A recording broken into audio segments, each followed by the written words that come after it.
Bismillahirrahmanirrahim. Assalamualaikum warahmatullahi wabarakatuh. Alhamdulillahi rabbil alamin. Alhamdulillahilladzi anzala al-Qur'an hudan lin-nasi wa bayyinatin minal huda wal furqan. Asyhadu an la ilaha illallah wahdahu la syarika lah. Wa asyhadu anna sayyidana wa nabiyyana Muhammadan abduhu wa rasuluh alladzi la nabiyya wa la rasula ba'dah. Allahumma salli wa sallim ala sayyidina Muhammad wa ala alihi wa sahbihi wa barik wa sallim. Dulu kami jemaah wirid kajian salimah yang dirahmati Allah Subhanahu wa taala. Alhamdulillah, kembali kita bersyukur kehadiran Allah atas semua limpahan rahmat dan nikmat yang sudah Allah berikan kepada kita bersama, sehingga dengan semua nikmat yang Allah berikan itu kita masih bisa menjalankan ibadah dan ketaatan kita kepada Allah Subhanahu wa taala. Dengan semua nikmat yang sudah Allah berikan, semoga semakin hari semakin usia kita bertambah, dengan seiring bertambahnya nikmat itu semakin bertambah taat pula kita kepada Allah Subhanahu wa taala. Amin amin ya rabbal alamin. Kemudian salam dan salam juga kita doakan kepada Allah agar disampaikan kepada baginda Rasulullah sallallahu alaihi wasallam. Allahumma shalli wa sallim ala sayyidina Muhammad wa ala alihi wa sahbihi wa barik wa sallim. Kita lanjutkan kajian tafsir kita. Sore ini kita akan melanjutkan dengan surat An-Nur ayat 56. Surat An-Nur ayat 56.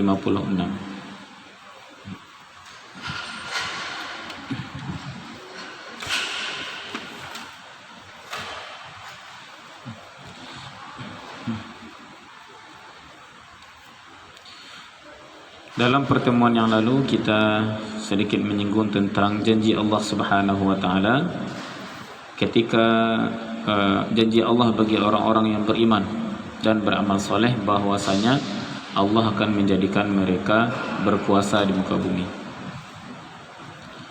Lalu pada ayat 56 ini maka Allah sebutkan di antara amalan-amalan syarat-syarat agar umat, agar kita hamba Allah Subhanahu wa taala mendapatkan rahmat dari Allah Subhanahu wa taala. Kata Allah Subhanahu wa taala, a'udzu billahi minasyaitonir rajim. Wa aqimus salata wa atuz zakata wa athi'ur rasula la'allakum turhamun.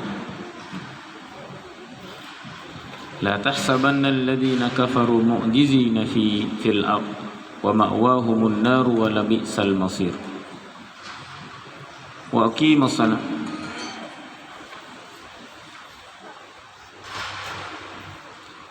wa aqimus salata, dan dirikanlah salat. Dirikanlah salat. Wa atauz zakata, dan bayarkanlah zakat, tunaikanlah zakat. Wa ati'ur rasula la'allakum turhamun, dan taatilah Rasul la'allakum turhamun, agar kamu turhamun, mendapatkan rahmat atau dirahmati, mendapatkan kasih sayang Allah. Dalam ayat ini Allah Subhanahu wa taala memerintahkan kita untuk mendirikan salat. Perintahnya aqimus salata, bukan sallu, tapi aqimus salata. Kalau perintah menggunakan redaksi fi'il sallu, maka maknanya adalah kerjakan, ya, laksanakan, solatlah kamu. Sehingga yang penting seseorang ketika dia mengerjakan solat, berarti dia sudah solat. Tetapi dalam hadis Nabi mengatakan sallu kama ra'aitumuni usalli. Nabi mensyaratkan solatlah kamu sebagaimana kamu melihatku solat. Perintahnya dengan menggunakan fi'il amar, langsung kepada perintah solat, tapi Nabi menambahkan dengan sebagaimana kamu melihatku sholat. Artinya sholat kita harus sesuai dengan sholat yang ditunjukkan, yang diajarkan oleh Rasulullah SAW.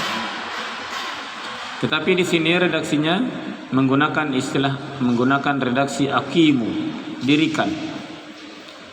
Bukan sekedar mengerjakan, bukan sekedar sholat, tapi dirikan.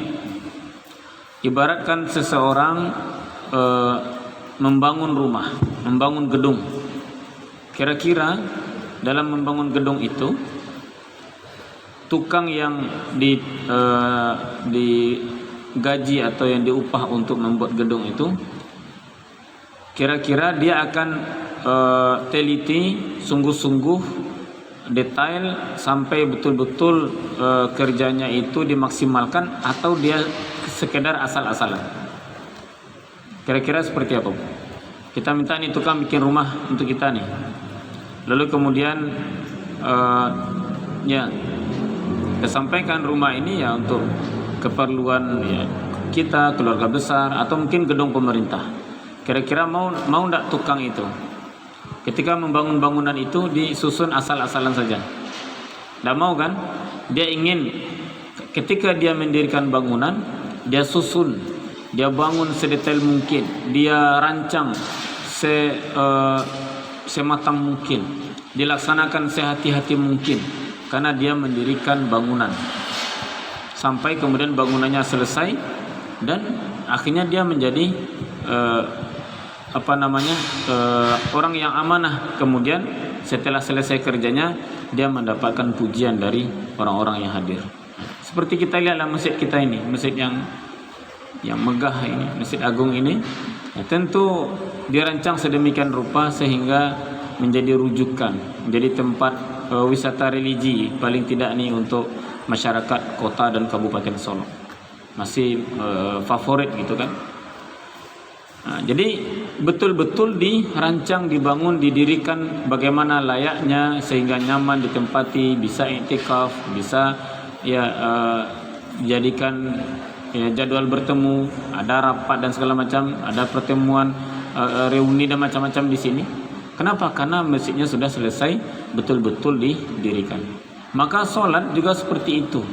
Perintahnya dirikan sholat agar betul-betul sholat ini berkualitas. Maka maksud perintah mendirikan sholat itu adalah sempurnakan rukunnya, sempurnakan syarat-syaratnya, tunaikan adabnya, baik adab yang zahir maupun adab yang batin, baik yang tampak maupun tidak yang tampak, baik yang nampak dalam gerakan anggota tubuh ataupun hati.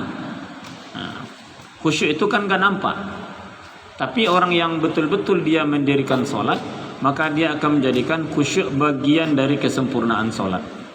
Tapi kalau orang sekedar mengerjakan sholat, ya sudah, dia akan sholat seperti layaknya pembalap, ya, saling berlomba mana yang cepat selesai. Nah, itu karena dia tidak mendirikan sholat dengan betul-betul. Nah, ini maksudnya mendirikan sholat itu. Wa atuz zakata. Perintah selanjutnya adalah tunaikanlah zakat. Ya, zakat dari harta yang telah Allah wajibkan kepada hamba-hambanya. Dan zakat itu adalah bukan mayoritas dari hartanya. Hanya kalau dia zakat mal, ini lebih kepada zakat mal, hanya 2,5%. 2,5% dari harta yang dimilikinya.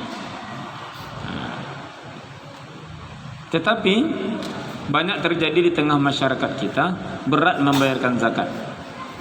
Lalu kemudian mencari siasat dari zakat itu, bagaimana dia bayarkan zakat, kewajibannya terlunasi. Misal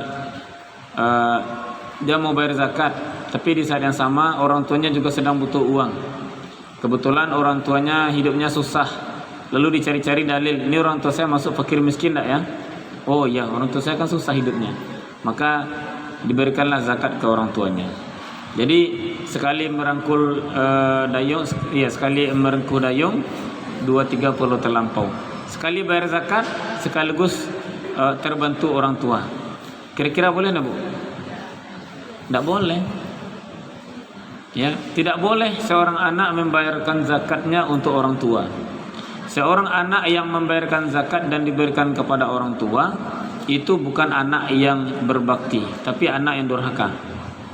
Saya kan sudah ngasih, daripada saya nggak kasih, itu lebih durhaka lagi kalau nggak kasih. Dengan uang zakat saja seorang anak sudah durhaka. Kenapa? Karena zakat itu dibayarkan kepada orang yang berada di luar tanggung jawabnya.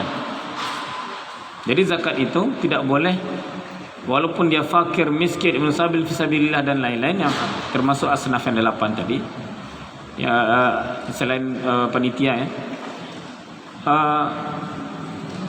Boleh diberikan zakat itu kepada orang yang bukan menjadi tanggung jawab kita. Maka orang tua ke anak tidak boleh membayarkan zakat. Kemudian anak ke orang tua juga tidak boleh membayarkan zakat, karena orang tua itu adalah tanggung jawab anak. Bagaimana dengan kakak dan adik? Kakak dan adik ini baru boleh, karena masing-masing kakak dan adik itu dia tidak bertanggung jawab kepada saudaranya yang lain. Mereka babnya hanya membantu, meringankan. Maka sedekah yang paling utama itu adalah sedekah atau infak kepada karib kerabat kita yang paling dekat dulu. Ini di luar, kalau sudah bicaranya di luar zakat, maka yang terbaik itu untuk orang tua, kemudian karib kerabat, kemudian anak-anak yatim, fakir miskin, dan seterusnya. Seperti itu. Tapi kalau zakat itu tidak boleh diberikan ke orang tua, juga dari seorang anak atau dari orang tua untuk anak atau dari anak untuk orang tua tidak boleh. Karena alasan tadi ingin merapel sekaligus selesai tuntas. Ini bukan anak yang berbakti, tapi anak durhaka. Karena zakat itu adalah ya, kalau istilah bagian-bagian yang dibuang dari hartanya. Bahkan mungkin dikatakan bagian-bagian yang kotor dari hartanya dibersihkan. Untuk membersihkan hartanya maka dikeluarkan 2,5% itu. Dikeluarkan 2,5%. Itu dikasihkan sama orang tua. Nah, itu tidak boleh. Jadi tunaikan zakat. Ya. Lalu kemudian ditunaikan kepada fakir miskin dan selainnya kepada orang-orang yang termasuk berhak menerima zakat ini. Nah, ini ketaatan yang sangat besar. Sering Allah kumpulkan salat zakat, aqimus salata alladzina yuqimuna salata wa yu'tuna zakata. Banyak perintah Allah menyandingkan antara salat dan zakat. Sehingga dua hal ini tidak boleh dipilih-pilih, saya sholat aja lah zakat, atau saya zakat aja lah sholat, sebisanya saja. Tidak bisa kayak gitu. Saking pentingnya, sebagaimana pentingnya sholat 5 waktu, maka begitu pula wajibnya zakat ini, ya, terutama zakat mal ini. Begitu pentingnya. Sehingga ketika Rasulullah SAW meninggal, tiba-tiba muncul aliran-aliran pandangan-pandangan bahwasanya zakat tidak wajib lagi. Karena orang yang diperintahkan khudh min amwalihim, ambillah dari harta mereka zakat. Orang yang diperintahkan itu sudah meninggal, itu Nabi Muhammad. Kalau Nabi Muhammad sudah meninggal, maka tidak ada lagi kewajiban zakat. Maka kemudian Abu Bakar Siddiq itu di awal-awal masa kekhalifahan beliau memerangi orang-orang yang tidak mau membayar zakat itu. Diperangi, ya, dikirim pasukan. Jadi seperti halnya memerangi nabi-nabi palsu, orang-orang yang tidak mau membayar zakat itu juga diperangi oleh Abu Bakar Siddiq. Maka kalau seandainya ibu kami dirahmati Allah, kita hidup di zaman Khulafaur Rasyidin atau di masa kekhalifahan Islam, ketika Islam masih berkuasa dan hukum-hukum Islam ditegakkan, maka seluruh kekayaan ibu-ibu, kekayaan bapak, kekayaan kita di rumah itu wajib dilaporkan kepada Baitul Mal. Nanti dari Baitul Mal itu dilaporkan, setelah dihitung ini wajib zakat nih. Maka setelah sampai setahun nanti dia akan datang lagi ke tempat ibu.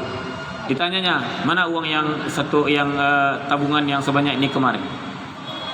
Maka akan ditagih datang ke rumah-rumah masing-masing, diminta. Yang tidak mau ya dipanggil, akan mendapatkan hukuman dari pemerintah, dari penguasa. Tetapi hari ini zakat itu, apalagi zakat mal ya, ini lebih cenderung kepada kesadaran masing-masing. Kalau sadar ya dibayarlah zakatnya. Kalau nggak mau dia bayar zakat, ya dicari-carilah alasan, masih perlu ini, bayar ini, beli itu dan segala macam, masih diputarkan ke sana, diputarkan ke sini, sampai pada akhirnya tidak lagi membayar zakat. Nah, hati-hati kita di tengah hukum yang barangkali hari ini tidak mempretelin semua harta kita untuk dicatat kewajiban zakat kita. Maka kita yang harus berhati-hati dengan harta yang kita miliki. Jangan sampai kita sudah wajib zakat, tapi kita juga tidak mau membayarkan zakat dengan alasan tidak ada orang yang memungut. Hari ini kalau tidak ada orang yang memungut, lalu kemudian kita tidak membayarkan, kita tetap berdosa. Karena kewajiban zakat itu kepada masing-masing. Kewajiban membayar zakat adalah kepada setiap orang yang beriman. Kewajiban memungut adalah kewajiban panitia. Jadi kalaupun tidak ada lagi yang memungut, yang mewajibkan, yang bisa memaksa, maka kita tetap wajib membayarkan zakat itu dengan inisiatif kita sendiri, bertanya kepada yang tahu, lalu kemudian jujur-jujur kita tentang harta kita. Nah, ini bahkan dalam banyak survei itu, kalaulah seluruh umat Islam di Indonesia ini membayarkan zakat, ya, maka tidak akan ada orang fakir miskin di Indonesia ini. Jadi sebenarnya di negara ini bukan orang miskin semua, banyak juga orang kaya. Ya, kalau bisa dikelompokkan ya mungkin di Indonesia ini sudah hampir-hampir mengarah kepada dua kelompok saja. Di Indonesia itu tidak ada orang kaya. Yang ada tuh orang miskin dan orang yang kaya raya. Orang kaya itu sudah hampir susah ya didapati sekarang. Kenapa? Kalau orang dia sudah kaya, dia kaya betul dia. Karena sudah mengarah kepada sistem ekonomi kapitalis yang dan itu memang sudah terjadi. Yang kaya itu semakin kaya, yang miskin semakin tersiksa. Yang kita jual murah, yang kita beli mahal. Sawit jatuh harganya, minyak goreng naik harganya. Getah kita turun harganya. Harga bahan-bahan yang terbuat dari plastik, dari ban mobil, ban motor segala macam, wah naik harganya. Karet-karet dan lain-lain naik harganya. Nah, ini kondisi kita hari ini. Maka kembali kepada poin tadi, dirikanlah salat dan tunaikanlah zakat itu. Wa ati'ur rasula, dan taatilah rasul. Bagaimana cara mentaati rasul itu adalah dengan mengerjakan semua perintah dan meninggalkan segala larangan. Meninggalkan segala larangan. Konsep kita dalam meninggalkan perintah dan mengerjakan perintah dan meninggalkan larangan adalah meninggalkan larangan itu harga mati. Harga mati artinya kita pasti sanggup. Karena perintah Nabi SAW dalam hadis dalam kitab Arba'un Nawawi itu ada disebutkan, ma amartukum ma nahaitukum anhu fantahu wa ma amartukum bihi fa'tu bihi mastata'tum. Apa yang aku larang kata Allah, maka tinggalkan. Perikatanya kata Allah, tinggalkan. Tidak ada embel-embelnya, tinggalkan, pokoknya tinggalkan. Tetapi ketika Rasulullah mengatakan, dan apa yang aku perintahkan, fa'tu bihi mastata'tum, kerjakanlah semampumu, semampu kamu, semaksimal kamu mampu. Dalam beribadah, maka kita kerjakan ibadah itu sesuai batas kemampuan kita. Tetapi dalam meninggalkan larangan, tidak ada kata tinggalkanlah jika kamu mampu. Tidak ada. Kenapa misalnya ada larangan untuk menzalimi diri sendiri? Tidak boleh misalnya afwan. Ini secara umum kasus yang banyak terjadi, rokok misalnya. Fatwa ulama di sana sini yang jujur, yang betul-betul memperhatikan kemaslahatan, sudah dengan pertimbangan kesehatan, itu sudah mengharamkan rokok.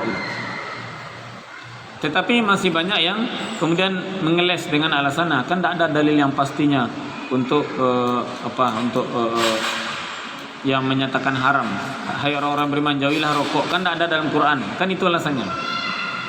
Nah, maka padahal sudah jelas sekian banyak dalil itu. Pertanyaannya adalah, kenapa dia tidak, ketika sudah dilarang untuk menzalimi diri sendiri, ya, tidak boleh dengan konsep, dengan bentuk kegiatannya merokok, tidak atau diharamkan merokok. Kenapa masih banyak yang merokok? Alasannya tidak sanggup meninggalkan. Kan itu alasannya, tidak sanggup meninggalkan. Masa meninggalkan tidak sanggup? Sementara untuk meninggalkan larangan itu dalam konsep yang Allah bangun, yang Rasulullah sampaikan kepada kita, kita pasti bisa apapun dosa itu. Buktinya kenapa orang yang merokok itu bulan puasa, kalau dia puasa merokok enggak dia? Enggak. Mati enggak dia siang tuh? Enggak ada dia mati siang. Artinya dia bisa meninggalkan rokok. Nah, ke bapak-bapak kita yang merokok, yang masih merokok, diingatkan. Ya, pasti bisa. Karena perintah Allah itu, perintah Rasulullah, tinggalkan. Tidak ada tinggalkan jika kamu mampu, apalagi jika kamu tinggalkan jika kamu mau, atau tinggalkan semaumu. Tidak, pokoknya larangan Allah itu tinggalkan. Artinya dalam pandangan Allah, dalam pandangan Rasulullah, kita semua bisa meninggalkan semua larangan itu, apapun bentuknya. Kalau bapak-bapak merokok, mungkin konsumsi yang haram, minum-minum apa dan macam-macam, ya membicarakan aib orang lain. Dak talok bala muncung kowe kalau dak mengecek orang dak bisanya mengecek doh. Itu alasan itu. Ya lakban ke muncung doh. Diam itu mah. Atau paling dak payah bana muncung ko berhenti mengecek boleh nyampi orang. Dak bisa berhenti doh. Ya. Kenapa tidak bisa berhenti? Padahal kalau kita takalok berhenti dak kita ngecek. Berhenti ya mengecek. Kalau lagi panik mengecek enggak talok mengecek. Nah, maka daripada energi kita habis untuk mulut, maka gunakan energi kita untuk yang lain, hal-hal yang positif, sehingga mulut kita ini tidak sempat membicarakan aib orang lain. Hati-hati, memang dosa yang sangat riskan itu ya, membicarakan aib orang lain. Tanpa kita sadari, kita sudah mentransfer pahala kita kepada orang-orang yang kita bicarakan itu. Kita sanggup untuk meninggalkannya. Atau misalnya tabarruj, larangan untuk ibu-ibu tidak boleh berhias atau berdandan keluar rumah, kemudian wangi-wangian, kemudian sehingga menimbulkan fitnah, mengundang perhatian. Ini tidak boleh. Lalu kemudian alasannya nih, kada kanu ba'alo caro buruk nawa nampak de orang. Ya kan, kalau tidak berdandan bukan berarti jelek kalau keluar. Ya, permasalahannya banyak terjadi itu adalah kalau keluar rumah tangguang rancak keluar rumah, dandannya luar biasa, cantiknya luar biasa, kalah lo Miss Indonesia dinilai. Tapi kalau lah di rumah, bantu baburu-burun saya bantu di muka apa? Di rumah di muka suami dan dia berdandan no. Kalau lah keluar rumah berdandan. Iko berdandan untuk apa orang? Untuk apa anak awak dan dia berdandan dah. Pasti bisa. Islam itu mengajarkan tak boleh perempuan itu keluar rumah berdandan, kemudian dia pakai parfum yang kemudian ketika lewat depan laki-laki, terbayang dari laki-laki. Walaupun saya kan sudah menikah, Ustaz. Saya kan sudah nenek-nenek. Perintah itu tidak ada mengenal. Ya, dia sudah tua, dia masih muda, dia masih jadi pusat perhatian atau tidak diperhatikan orang lagi. Yang jelas perintah itu berlaku untuk seorang mukmin atau mukminah yang sudah balik dan berakal. Jadi seperti semua larangan-larangan itu pasti bisa kita sanggup untuk meninggalkannya. Makanya wa'ti'ur rasulah, taatilah Rasul. Rasul mengatakan, kalau aku larang tinggalkan, tapi jika aku perintahkan kerjakan sesuai dengan kemampuan. Rasulullah perintahkan sholat berdiri wajib. Kalau tidak sanggup berdiri ya duduk, tidak sanggup duduk ya berbaring dan seterusnya. Rasulullah ajarkan sholat tahajud, Rasulullah ajarkan duha. Ya berapa sanggup? Bisa 8 seperti yang dirutinkan Rasulullah, 8 tahajud dengan 3 witir. Ya alhamdulillah. Tapi kalau tidak sanggup, ya sudah, mungkin 4 atau mungkin 2 tambah witir 1 sesuai dengan kemampuan kita. Nah, itu tidak dipaksa. Tapi memang kemampuannya itu kemampuan maksimal. Kita beribadah ya sesuai dengan kemampuan itu, bukan berarti kemampuannya kemampuan minimal. tapi adalah kemampuan maksimal. Bukan kemampuan minimal seperti istilah kita di Minang, berataluk silah jadi paso mana. Itu kemampuan minimal itu. Keibadah ko, agama ko jadi paso-pason bana. Awak lu mati sembahyang di ibadah ko pokok. Kan kadang seperti itu. Berarti itu bukan kemampuan maksimal, kemampuan minimal. Jadi langsung dicari kemampuan minimal. Bukan itu perintahnya, tapi kemampuan maksimal. Berapa kita sanggup? Selama tidak menzalimi diri sendiri. Itu intinya dalam melaksanakan perintah. La'allakum turhamun, agar kamu dirahmati, agar kamu disayangi oleh Allah Subhanahu wa taala dengan mendirikan salat, membayarkan zakat dan menaati Rasul, agar engkau mendapatkan rahmat, ya. Mendapatkan rahmat Allah Subhanahu wa taala. Jadi syarat Allah limpahkan rahmat itu ternyata tidak lepas dari amal ibadah, ya. Tidak lepas dari amal ibadah. Kita ingin bahagia, tapi kebahagiaan itu kita cari dengan menumpuk-numpuk materi, tidak akan ketemu bahagia itu. Sehingga banyak orang di Jepang itu sudah kaya, sudah banyak aset, sudah jadi konglomerat, tapi bunuh diri. Ya, kenapa? Karena tidak ada iman di dadanya. Salah sedikit saja, gagal sedikit saja, dia bunuh diri. Kekayaan itu, kebahagiaan atau rahmat Allah itu tidak dihubungkan dengan jabatan.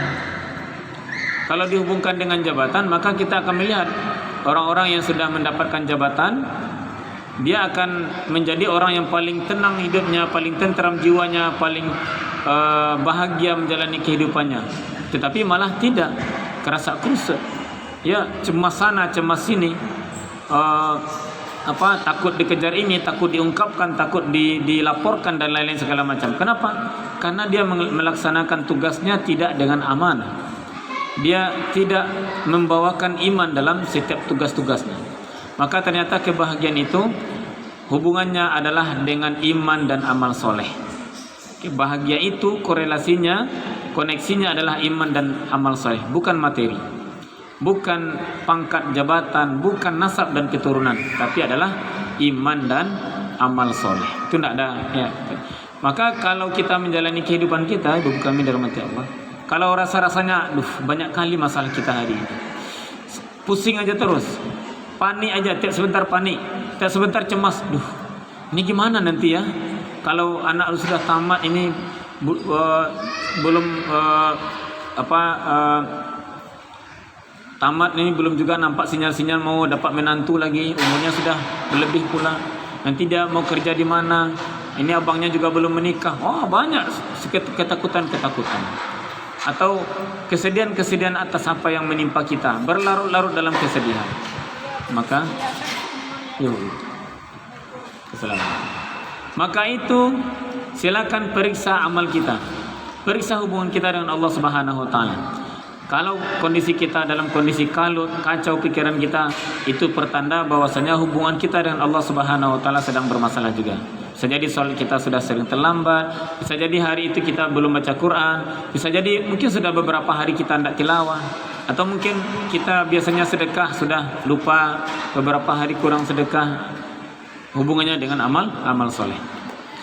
Kita lanjutkan ke ayat ke-57. La tahsabanna alladhina kafaru mu'jizina fil ardi wa ma'wahumun naru wa la bi'sal masir.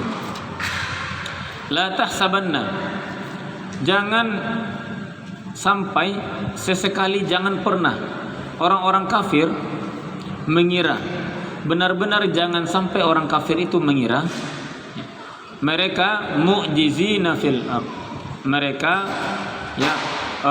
berkuasa. Mu'jiz itu ini yang menjadi bahasa dalam sejarah para nabi dan rasul, ada kita mengenal mukjizat, ya, mukjizat. Mukjizat itu artinya sesuatu yang melemahkan. Ajaza yu'jizu i'jazan mu'jizun, mukjizat, sesuatu yang melemahkan. Maka nabi ketika diberi mukjizat disesuaikan dengan apa yang menjadi tradisi umat di zaman itu. Di zaman Nabi Musa, kebiasaan masyarakat mereka adalah berlomba-lomba untuk menunjukkan sihir siapa yang paling hebat. Berlomba-lomba untuk sihir. Banyak sihir-sihir mereka. Maka Nabi Musa, Allah kasih sebuah tongkat. Lalu kemudian dengan tongkat itu Allah jadikan sebagai mukjizat untuk melemahkan sihir-sihir orang-orang masyarakat Fir'aun dengan masyarakat mereka yang kafir terhadap dakwah Nabi Musa. Maka dengan mukjizat itu lemah mereka yang bisa mengubah ular, tongkat-tongkat jadi ular, banyak tongkat-tongkat jadi ular. Kemudian tali dilemparnya jadi ular. Maka Nabi Musa dilemparkan tongkatnya jadi ular besar.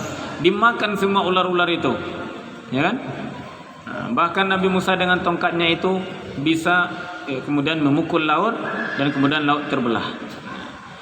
Mukjiz itu sesuatu yang melemahkan. Sebenarnya Allah yang melemahkan, tapi melalui tangan Rasulnya. Maka orang-orang kafir jangan sampai mereka mukjiz melemahkan. Maksudnya mereka mampu melemahkan tuntutan kepada mereka. Maksudnya mereka nanti akan dituntut, disiksa, diazab, akan diminta seluruh pertanggungjawabannya, sehingga mereka merasa bisa lepas dari siksa. Dengan mereka sebagai mukjiz, orang yang bisa melemahkan. Maka diterjemahkan, jangan sampai orang-orang kafir itu mengira mereka bisa luput, bisa selamat dari siksa Allah. Itu maksudnya mukjizina fil ardi, bisa selamat dari siksa Allah di muka bumi. Inilah orang-orang kafir itu. Di muka bumi Allah sudah siapkan bagi mereka siksa, untuk mereka juga sudah Allah siapkan. Makanya Allah sayang kepada orang yang beriman itu. Allah tidak ketika hambanya berbuat salah, Allah tidak langsung menghabisi hambanya dengan azab, dengan bencana ini itu dan segala macam, tidak. Tapi Allah beri kesempatan, ya, Allah beri kesempatan untuk bertaubat. Kalaupun kemudian Allah ingatkan dengan musibah-musibah kecil, tidak langsung berbuat maksiat dosa kemudian langsung Allah cabut nyawanya, tidak. Itu tidak Allah berikan kepada umat Nabi Muhammad. Kalau umat-umat sebelum kita, sebelum umat Nabi Muhammad, itu kalau Allah sudah murka dan Allah ingin menyiksa hambanya, ketika sudah terjadi pelanggaran, langsung Allah berikan kepada mereka siksa. Misalnya umat Nabi Musa, mereka ketika Nabi Musa pamit meninggalkan kaumnya atas perintah Allah selama 40 hari 40 malam untuk bertemu dengan Allah di puncak Gunung Sinai, di Tur Sina. Maka Nabi Musa pergi meninggalkan kaumnya dengan Nabi Harun. Lalu kaumnya dengan Nabi Harun ini tidak mau tunduk kepada Nabi Harun, tapi justru terpukau, terpesona oleh kemampuan Samiri membuat patung anak sapi. Lalu kemudian patung itu mampu mengeluarkan suara dan kemudian disampaikan, dibujuk-bujuk Bani Israel, ini Tuhan kalian dan Tuhan Musa. Musa tidak kembali, dia sudah kembali kepada Tuhannya. Ini Tuhan yang kita sembah hari ini. Sehingga masyarakat bangsa Bani Israel kemudian menyembah patung anak sapi itu, dan sedikit yang tidak menyembah patung anak sapi itu. Ketika Nabi Musa kembali, ternyata Nabi Musa sangat murka melihat apa yang dilakukan oleh kaumnya ini. Apa perintah Allah Subhanahu wa taala? Maka Allah perintahkan kepada Bani Israel ini yang ingin bertaubat, ya, uqtulu anfusakum, bunuhlah diri kalian. Artinya cara membersihkan dosa mereka itu dengan cara membunuh diri mereka. Maka dalam tafsir Jalalain itu disebutkan, Allah kumpulkan orang-orang yang menyembah patung-patung anak sapi tadi, mereka yang ingin bertaubat lalu kemudian ingin membersihkan diri mereka dari dosa-dosa itu. Maka mereka berkumpul di sebuah tempat, sebuah padang yang luas. Lalu Allah turunkan awan hitam sehingga mereka satu dengan yang lain tidak saling melihat, dan masing-masing mereka diberikan senjata. Maka mereka diperintahkan untuk saling tebas kiri dan kanan, siapapun yang didapatinya ditebasnya. Begitu cara menghapuskan dosa-dosa mereka. Cara taubatnya seperti itu. Kira-kira dalam syariat kita, dalam syariat Nabi Muhammad ada nggak syariat seperti itu, Bu? Nggak ada. Dan itu kan berat sekali. Ya, kita harus saling menyakiti dengan yang lainnya.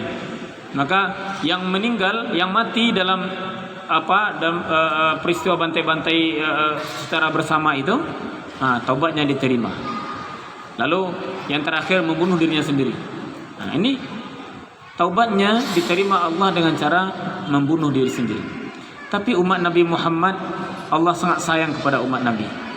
Allah berikan umur pendek, tapi Allah berikan lipat-lipat ganda pahala. Allah berikan mungkin kemampuan fisiknya tidak sekuat umat-umat terdahulu. Lalu kemudian ibadahnya juga Allah berikan sesuai dengan kemampuan. Ya, salatnya hanya 5 waktu. Padahal dulu salatnya 50 rakaat, ya 50 kali ya sehari semalam, sampai pada akhirnya hanya 5 kali. Kemampuan harta juga 2,5%. Kewajiban masih standar, tidak di luar batas kemampuan kita. Allah sayang kepada umat Nabi Muhammad. Tapi kemudian masih ada umat Nabi yang suka bermaksiat, suka berdosa, suka melanggar perintah Allah. Maka Allah juga tidak langsung hukum. Allah izinkan dulu dia untuk bertaubat. Taubat. Allah kasih hukuman-hukuman kecil, lalu kemudian dia insaf, Allah terima taubatnya. Pokoknya sebelum dia meninggal masih bertaubat kepada Allah Subhanahu wa taala, Allah Subhanahu wa taala akan mengampuni dosa-dosa mereka. Jadi begitu keistimewaan kita sebagai umat Nabi Muhammad ini, maka sangat bersyukur kita. Oleh karena itu syukur kita itu harus kita wujudkan dengan betul-betul kita maksimalkan umur yang Allah berikan kepada kita ini. Jangan sampai kita menyia-nyiakannya. Jangan sampai kita salah orientasi. Allah utus kita untuk beribadah ke muka bumi, tapi justru ibadah itu bukan jadi tujuan kita. Ya, malah yang menjadi tujuan akhirnya dunia. Ibadah menjadi yang banyak terjadi, ibadah adalah tujuan, kemudian harta materi adalah fasilitas penunjang. Kemudian ini banyak terbalik di tengah kehidupan umat, di mana materi menjadi tujuan, ibadah sebagai penunjang. Itu terjadi. Buktinya apa? Ketika dia masalah ekonomi lagi sulit-sulitnya, dia akan rajin ibadah, akan banyak berdoa, ya Allah, begitu susah hidup hamba, ya Allah, kuatkan ekonomi hamba, ya Allah, berhasilkan bisnis hamba, banyaklah doa, lapangkan rezeki dan macam-macam. Nah, ketika hidupnya susah. Tapi ketika sudah Allah berikan kelebihan materi, Allah sejahterakan, Allah berikan katakan peluang-peluang keuntungan, atau mungkin lulus ini itu dan segala macam, lulus PNS, P3K dan lain-lain, lalu kemudian sudah sejahtera hidupnya, ibadahnya mulai melemah. Ya, lupa beribadah atau ibadah sekedarnya saja.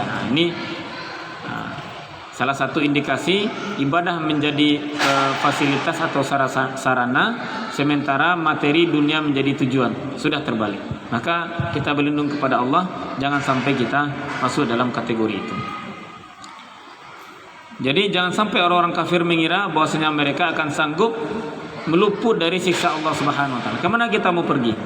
Makanya dalam sebuah diskusi itu diperintahkan, ya bna Adam, wahai anak Adam, kalau engkau ingin bermaksiat, maka bermaksiatlah di tempat yang tidak Allah ketahui. Jangan di bumi Allah kalau mau bermaksiat. Kemanapun mau kita pergi, Allah selalu ada di sana. Allah yang memiliki alam semesta. Tidak ada satupun tempat di muka bumi ini bagi seorang yang bermaksiat dia merasa luput atau lepas dari pantauan Allah Subhanahu wa taala. Wa ma'wahumun nar, dan tempat mereka adalah neraka. Tempat mereka itu adalah neraka. Jadi orang-orang kafir tadi Allah berikan kepada mereka, numatti'uhum qalilan thumma nattaruhum ila adzabin ghalidh. Kami berikan kepada mereka kesenangan sementara. Jadi kesenangan orang kafir itu sementara saja. Hari ini mungkin kita melihat mereka sedang berjaya, itu sementara saja tuh. Ya. Dan bahkan kehidupan kita ini sebenarnya sementara aja. Lalu kemudian Allah berikan mereka, jatuhkan mereka kepada azab yang sangat dahsyat, azab yang sangat hebat. Sehubungan dengan ayat tadi. Tempat mereka adalah neraka, wala bi'sal masir, adalah seburuk-buruk tempat kembali. Artinya seburuk-buruk tempat kembali bagi orang-orang kafir. Seburuk-buruk tempat orang kafir tinggal, seburuk-buruk manusia tinggal di tempat yang paling buruk, maka di sana adalah penyesalan, hukuman, ya, dan siksaan selama-lamanya. Tidak terbayang oleh kita. Kita disiksa, ya, tapi itu tidak berhenti-henti siksanya dan tidak mati-mati pula. Bahkan sampai ada penduduk neraka itu, orang kafir ini, meminta kepada Allah, ya Allah, matikan saja kami. Matikan saya. Sudah saking beratnya siksa neraka itu, minta mati. Tidak dikasih oleh Allah. Kalau mati dia tidak merasakan siksa lagi. Tapi mereka di neraka itu la yamutu fiha wala yahya. Mereka tidak mati di dalamnya dan juga tidak hidup. Apa artinya? Mereka hidup itu seolah-olah tidak bisa lagi merasakan nikmatnya hidup. Nah, maka mumpung di dunia ini kita masih bisa menikmati hidup kita, maka mari kita gunakan nikmat hidup itu untuk mempersiapkan kehidupan kita yang sebenar-benarnya. Ya, kebahagiaan di akhirat selama-lamanya. Kemudian siksaan di akhirat bagi orang-orang yang Allah siksa selama-lamanya, orang-orang kafir ataupun orang-orang munafik dan orang-orang yang mempersekutukan Allah, juga Allah siksa selama-lamanya. Nah, ini kita sakit saja, sakit demam, badan panas dingin, itu sudah sangat menyiksa kita. Apalagi kalau sudah siksa dari Allah Subhanahu wa taala. Dan kita merasa bahagia dengan semua nikmat yang Allah berikan kepada kita. Yakinlah, buku kami dirahmati Allah, itu hanya bagian dari 1% yang Allah turunkan rahmatnya ke muka bumi ini. Dalam sebuah diskusi Allah mengatakan, saya menciptakan, ya, ketika Allah menciptakan rahmat, maka dalam hadis Nabi disebutkan Allah menciptakan rahmat itu 100. Maka kemudian 1 Allah turunkan ke bumi, dan itu digunakan oleh seluruh manusia, seluruh makhluknya, mulai dari Nabi Adam sampai manusia terakhir, yang 1% itu. Dan itu juga di rahmat itu juga digunakan oleh binatang. Bahkan sampai kata hadis Nabi itu, bahkan kuda yang kemudian tidak jadi menginjakkan kakinya ke tanah karena takut terinjak anaknya, itu juga merupakan bagian dari 1% dari kasih sayang Allah itu. Jadi satu rahmat Allah itu sudah kita bagi bersama-sama, dan sedikit yang kita rasakan rasanya sudah bahagia kita. Tapi 99% masih Allah simpan di sisinya. Di mana Allah berikan? Yaitu di akhirat, ya, di surganya Allah Subhanahu wa taala. Yang 1% saja di dunia sudah luar biasa kita lihat keindahan dunia ini. Begitu banyak tempat-tempat indah, begitu banyak, ya, tempat-tempat mewah, begitu indah tempat-tempat wisata dan segala macam. Tetapi yang 99%, ya, tidak terbayangkan oleh kita. Maka jangan sampai hanya gara-gara yang 1% kita korbankan 99%. Harus selalu kita ingat itu. Wala bi'sal masir, dan itu adalah seburuk-buruk tempat kembali. Bapak kami dirahmati Allah Subhanahu wa taala. Terkait tentang, ya, neraka seburuk-buruk tempat kembali, dan ini tentunya harus menjadi renungan dan menjadi petakut bagi kita bersama. Harus kita kuat-kuatkan dalam diri kita. Walaupun hari ini kita belum mendapati bukti atau saksi mata yang kembali dari dari alam barzakh, atau apalagi yang kembali dari neraka, menyampaikan kepada kita siksa, menyampaikan kepada kita bukti-bukti, ya benar itu ada neraka, ada siksa kubur, ada malaikat zabaniyah, ada siksa yang sudah Allah siapkan bermacam-macam di neraka. Api neraka begitu panas. Hari ini kita belum mendapatkan bukti itu. Nah, maka dalam kondisi belum mendapatkan bukti itulah iman kita bermanfaat hari ini. Ya, yang kita dapatkan hari ini baru gambaran, baru berita, informasi, ya, yang Allah turunkan melalui manusia terbaik, menyampaikan informasi akurat, yang dengan itu kita yakin dan percaya. Itulah iman. Ya, iman itu adalah percaya dengan sesuatu yang tidak tampak, sesuatu yang belum terbukti, sesuatu yang belum nyata di hadapan kita, tapi sudah dinyatakan nanti akan terjadi, nanti akan digambarkan. Bahkan secara dalil-dalil sudah lengkap Al-Quran dan hadisnya. Bahkan kemudian secara secara logisnya juga, kemudian dalil akalnya juga sudah disampaikan kepada kita. Tapi kemudian masih ada yang tidak beriman karena tidak ada bukti. Nah, maka iman itu berguna dalam kondisi ketika kita belum mendapatkan bukti apa-apa, kita sudah dapat sedikit-sedikit gambaran, tapi bukti belum ada. Ketika itulah iman kita berguna. Tapi nanti ketika seseorang sudah berpisah dengan alam dunia ini, sudah masuk ke alam yang baru, dimensi alamnya sudah berbeda, yaitu alam barzakh, yang merupakan penghubung untuk menuju kehidupan hari kiamat, padang mahsyar, yaumul akhir. Maka ketika itu dia baru beriman setelah nampak nyata di depan mata, melihat malaikat zabbaniyah, malaikat munkar nakir yang datang menanyainya dengan kasar. Bagi orang yang beriman dengan lembut, orang yang maksiat, berdosa, kafir dengan cara yang kasar. Baru ketika itu orang yang main-main dengan keimanan tadi dia beriman, maka ketika itu tidak ada lagi gunanya kepercayaan. Ya. Bahkan dalam surat Al-Mu'minun disampaikan, hatta idza jaa ahaduhumul maut qala rabbirji'un. Sampai ketika datang kepada mereka kematian, baru saja mati sudah ada orang yang menyesal. Jadi menyesal itu tidak mesti masuk neraka dulu baru nyesal, nah. Tidak mesti disiksa dulu di alam kubur, ya, dihajar oleh malaikat munkar nakir baru menyesal, tidak. Tapi baru saja seseorang dia mendapati kematiannya, maka ketika itu dia sudah menyesal. Bagi orang yang menyia-nyiakan kehidupannya. Maka dalam firman Allah Subhanahu wa taala disebutkan hatta idza jaa ahadahumul maut. Ya. Sampai ketika datang kepada mereka kematian. Apa kata mereka?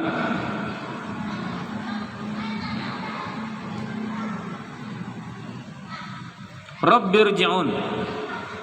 Ya Allah, kembalikan aku ke dunia. Rabbirji'un, kembalikan aku ke dunia. Baru saja meninggal, belum lagi masuk ke alam kubur. Apa katanya? La'alli a'malu salihan fima taraktu, agar aku bisa, ya. Dia dan surat Al-Mu'minun, dalam surat Al-Mu'minun ayat 99 sampai 100. Sampai ketika datang kepada mereka kematian. Ini baru saja setelah datang kepada mereka kematian, sudah baru saja mati, mereka langsung menyesal. Apa katanya? Rabbirji'un. Ya Allah, kembalikan aku ke dunia. La'alli a'malu salihan, agar aku bisa beramal soleh.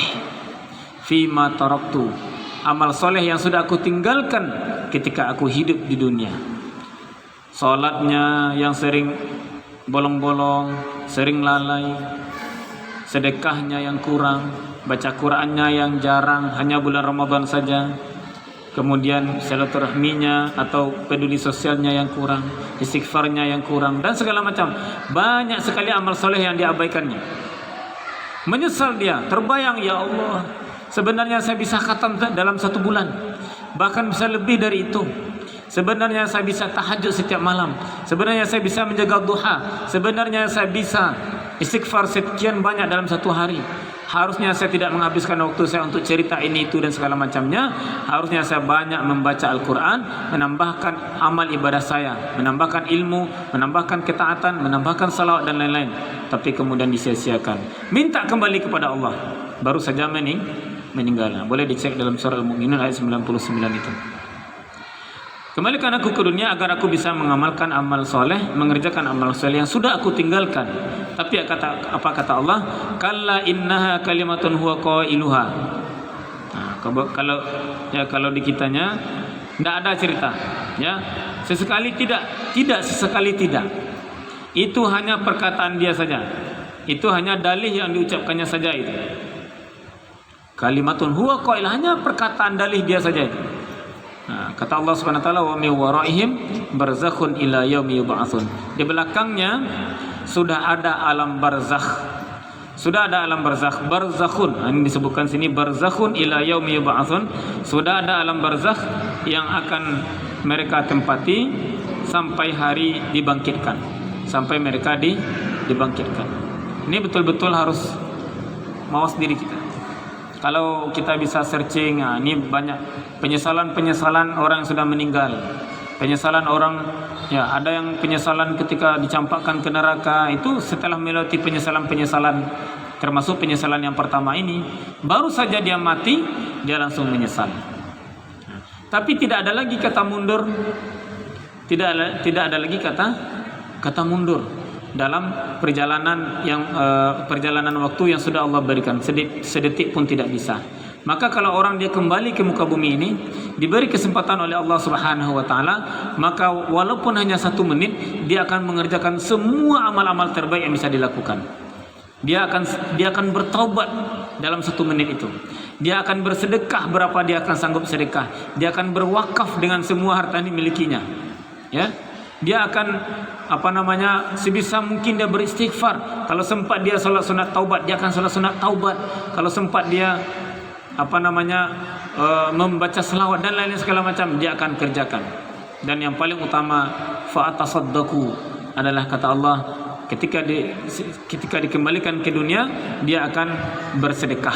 Bab yang paling utama itu yang dikejar oleh orang yang sudah meninggal adalah ketika kembali ke dunia, dia akan bersedekah, berwakaf, berinfak sebanyak-banyak mungkin, bahkan kapan perlu diberikan, diwakafkan semua atau diinfakkan semua harta yang dimilikinya itu. Begitu kalau seandainya orang yang sudah Allah masukkan ke alam barzakh, sudah berpisah dengan dimensi dunia, maka dia akan mengejar amal-amal terbaik yang bisa dilakukannya itu. Maka semoga kita termasuk di antara orang-orang yang beruntung, orang-orang yang Allah bimbing senantiasa. Kita tidak bisa serta-merta jadi orang yang dapat hidayah ini karena kita enggak, tapi karena Allah yang masih sayang sama kita. Allah yang membimbing kita, Allah yang memudahkan kita, Allah yang menunjukkan jalan, bukan karena kita yang hebat. Jadi kita tidak boleh jumawa juga sekiranya kita sudah ada dalam suasana ketaatan, dalam suasana iman, dalam jalan kebaikan. Tapi selalu kita puji Allah Subhanahu wa taala agar kita terus mendapatkan petunjuknya. Itu mungkin ibu kami dirahmati Allah Subhanahu wa taala, ayat yang ke-58 dan 59 ini pembahasannya sudah berbeda dengan ayat 56 dan 57. Nah, ini pembahasannya nanti tentang izin orang-orang hukum bagi orang-orang yang budak, kemudian anak-anak ya, dan hubungannya dengan ya juga terkait tentang masalah hukum-hukum ya, tentang ya aurat dan segala macamnya ya. Ini kita cukupkan. Sekiranya ada yang kita diskusikan, boleh kalau ada dari ibu kami ya, atau kita tutup gimana Bu ini? Boleh Bu.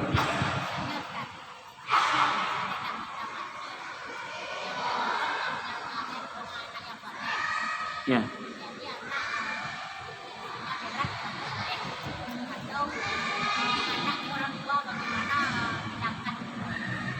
Ya.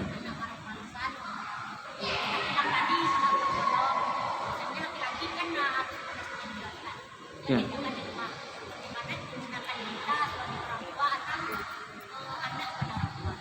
Ya. Tindakan orang tua kepada anak atau anak kepada orang tua. Kalau anak sudah berumur 7 tahun, dia sudah harus ditegaskan perintah sholat. Sebelum umur 7, dia diajak, ayo sholat, mari sholat, dengan kalimat-kalimat persuasif. Kalau dia tidak mau, tidak ditekan. Tapi kalau sudah umur 7, perintah lagi. Bahasanya, yuk, muru auladakum, perintahkan anakmu untuk sholat, kata Nabi. Kalau umur 7, kalau dia sudah sampai umur 10, wadribuhu idza balagu 10, dan pukullah dia kalau dia sudah sampai umur 10. Dan dia juga tidak mau salah, pukul, boleh memukul, tapi memang pukulan ghairu mubarrih, pukulan yang tidak melukai. tapi membuat anak ini terdorong untuk melaksanakan ibadah itu. Jadi ada perlu ketegasan dari orang tua. Namun ketika anak ini sudah diproses seperti itu, tapi tidak mau juga dia, sampai dia sudah balik, sampai sudah berumur 20, sudah umur 30, itu tidak mungkin lagi kita perlakukan seperti dia berumur 10 tahun. Ya, maka yang bisa dilakukan oleh orang tua ya tentu selain mengingatkan, ya mendoakan. Jangan lupa kita doakan. Kadang-kadang kan kita hanya mengandalkan perintah kita saja, apa yang kita ingatkan saja, tapi kita tidak andalkan doa kita kepada Allah Subhanahu wa taala. Juga harus kita iringi dengan doa-doa kita. Begitu juga sebaliknya, orang tua yang tidak sholat, anaknya sholat, ya orang tuanya, anaknya mengingatkan lagi, tidak ada istilah perintah lagi. Ya, hanya mengingatkan, ibu, bapak, ayo sholat lagi, waktu sudah masuk. Nah, bukan bahasa perintah, tapi mengingatkan lagi. Nah, karena bahasanya itu sudah bahasa dakwah. Dakwah itu artinya mengajak. Bagi yang diajak mau, ya alhamdulillah. Tapi kalau tidak mau, ya sudah urusan masing-masing. Dan orang tua tidak lagi, ketika orang tua sudah berusaha tapi anaknya memang tidak mau, wala taziru waziratun wizra ukhra. Seseorang tidak akan memikul beban dosa orang lain lagi. Jadi anak kita itu dia tanggung dosanya sendiri, orang tua tanggung dosanya sendiri. Ya. Ketika orang tua sudah mengerjakan kewajibannya, tapi anak ternyata lebih memilih jalan kefasikan, jalan keburukan daripada jalan kebaikan. Nah, seperti itu Bu, kira-kira. Ya. Kita cukupkan? Ya. Dengan membacakan alhamdulillahirabbil alamin, subhanakallahumma bihamdika asyhadu an la ilaha illa anta astaghfiruka wa atubu ilaik. Bila taufiq, assalamualaikum warahmatullahi wabarakatuh.